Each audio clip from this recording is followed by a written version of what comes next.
I can see how death wears on him. He grins, but his teeth are yellow, and his eyes are sunk into his pitiful skull. A terrible sight for someone not over 20 years of age. I know it's you, he says, with a weak, choppy voice. The local village. Elder has told me such. He's wrong, I tower over the sinewy lad.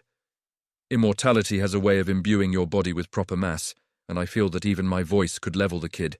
I am slightly amazed that in such a state he could find my wooden hut tucked so far back into the old woodlands. You need to leave. There is nothing for you here. He breaks out into a spit of rattling, uncontrolled coughs.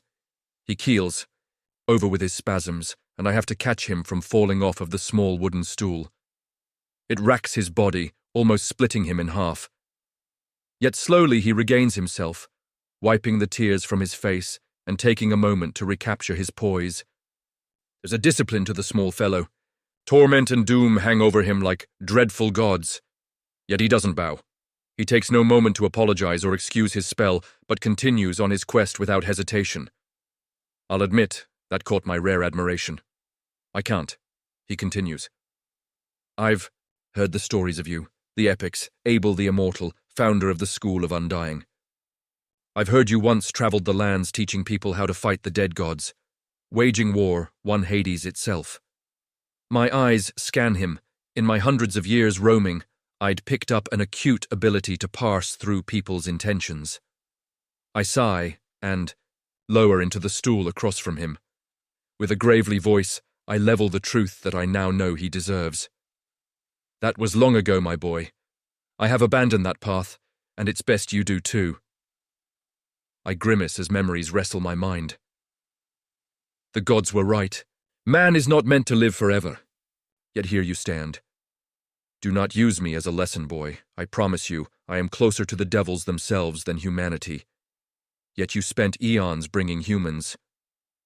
Another storm of coughs attacked the poor kid. This time I saw him fight the spell. He had things he wanted to say, so he couldn't sit through torture without effort to free himself. I watched on with pitying eyes. He didn't have long left. You spent eons. He was breathing heavy.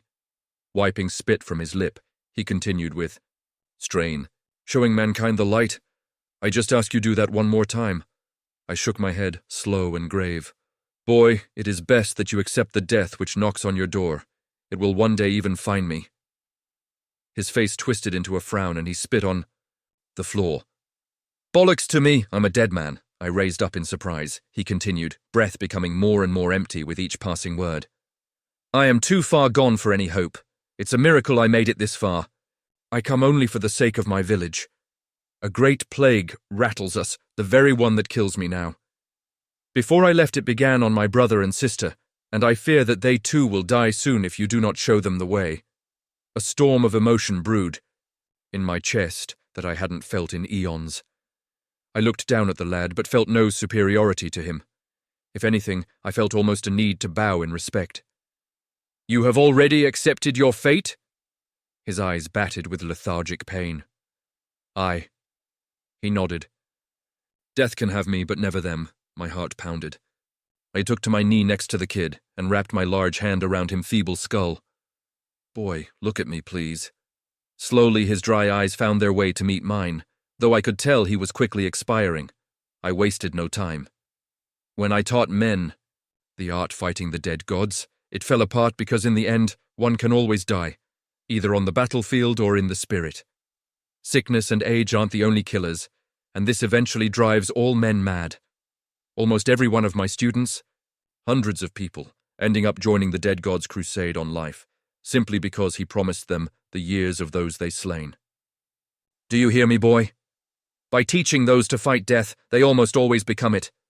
The plague that torments your village, the death that haunts you, I recognize its stench. You're dying because of the men I once taught. You're dying because of my hubris. He sucked in air.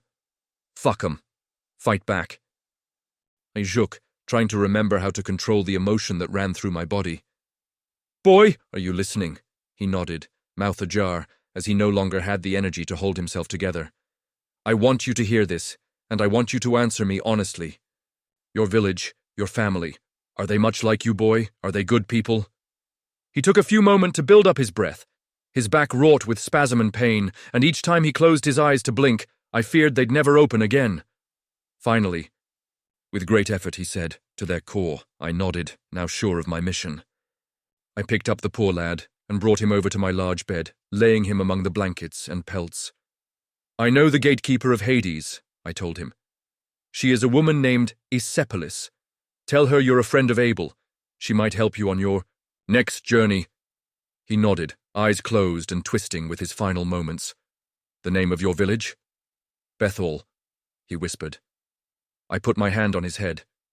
I'd felt the soul leave many men before, yet each time it was worth a moment of respect. Finally. "What is your name, son?" With a resolute, painful gasp. He told me, "Lazarus." I nodded. "Lazarus, I swear to you, on the sacred texts and the new divinity, I swear to you that I will teach the art of undying to your peoples. I will show them how to fight the dead gods." I recognized a glint of acknowledgement in his pained face. "With luck, your journey is not yet over either. Death is just another step, and many a man has found a new path on the other side. I will see you again.